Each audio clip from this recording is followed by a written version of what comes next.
Hello, Fridge Cam. I love Ferrero Rocher. They're amazing. There's chocolate ganache, there's hazelnut, there's wafer, there's just...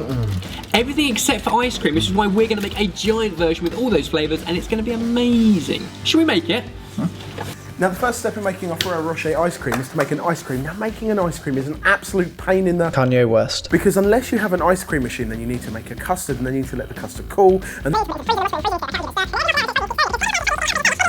Ain't nobody got time for that. You ain't even got no time to listen to that. So we're gonna make a Cheats ice cream. A Cheats ice cream only really needs 2 ingredients, double cream and condensed milk. And then of course your flavour of choice. Today we're going for a praline paste, so it's got that caramel hazelnutty flavour that you associate with Ferrero Rocher. All you need to do is whip up the double cream to soft peaks and fold the other 2 in. It's easy. Guess who's back? We've got some novelty silicone bakeware from Ben's private collection again. If you can't get hold of these, just freeze it in teacups Yep. or anything hemisphere kind of shape, or just freeze in a bowl and scoop it later. Fill them right to the top, level them off, and then you want to freeze them for at least 8 hours, ideally overnight. Now, as long as your half balls are smooth, it doesn't matter where else you make a mess. Here, here, here, down here, over here. They're not half balls, they're hemispheres, I've told you that. And with our Cheats ice cream frozen, now let's actually turn it into something that resembles a Ferrero Rocher. So in the middle we have a nut. So we're going to scoop out the middle of each hemisphere and fill it with Nutella and hazelnut. Working quickly, place 2 halves together and then back into the freezer for another 6 to 8 hours to completely solidify. And this bit is perfect. Wafers are both integral to ice cream sundaes and Ferrero Rocher. So they are. So we're going to use them. All we need to do is blitz them up or bash them up. You can of course do that a little bit tidier because you seem to have a bit of mess here, and here, and around here. I think I see what you're doing. Now the next step is to get your frozen balls out of the freezer and then roll them in the broken up wafers until they look like a raw Scotch egg. Then as quickly as possible get them back into the freezer for another hour, which coincidentally is the same amount of time it's going to take you to melt some chocolate, stir in your roasted toasted chopped hazelnuts, and then let it cool again so it's spreadable and you can spread it onto your balls once they're frozen. Ice cream balls, not you know what I mean. Now you'll notice that we're using a fork to prong our balls with. That's because if you use a skewer, the ball's just going to spin round and round and round. So you need like 3 prongs, or 4 prongs, oh I can count, to put in there and do it. And also, oh crap, this wafer is going to help the chocolate to stick. So, you know, it's all good.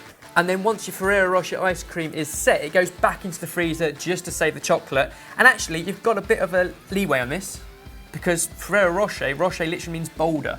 So the more irregular, the better.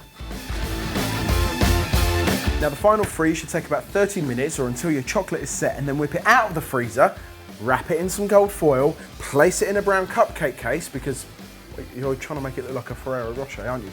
And then it's time to eat it with your mouth.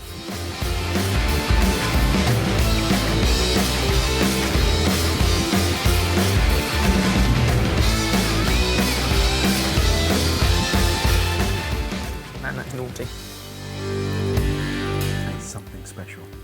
If you want the recipe for this, and I know that you do, then make sure you click on the link down below. All the step-by-step instructions are there. Cook it. It makes a great alternative for a birthday cake or a delicious dessert for a dinner party. Oh, it's one great big delicious ball of goodness. Agreed. So good. Go back to the fridge. Go back to the fridge. Well, that was thoroughly delicious. And I know what you're thinking, does it get any better? Well, let us know down below in the comments what other nostalgic sweets or treats should we be cooking up and trying to improve. Comment of the week. Oh yeah. Comment of the week. So this came from when we made monkey bread. Yes. In my apartment. It comes from Ricky Han 017. Mike looks so sleepy.